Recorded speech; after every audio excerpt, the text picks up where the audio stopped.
I think that people know that it's going on in the dirt now, and so it's a staple, whereas before it was maybe something new and people didn't know what was going on. And now we have lineups even before it starts because people know what's going on and they get to experience a new thing down in the dirt with these rural experiences every day.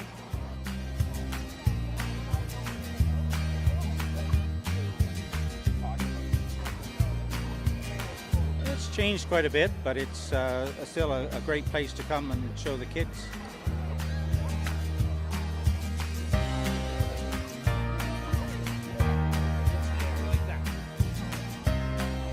They're just so adorable and I love cuddling with them.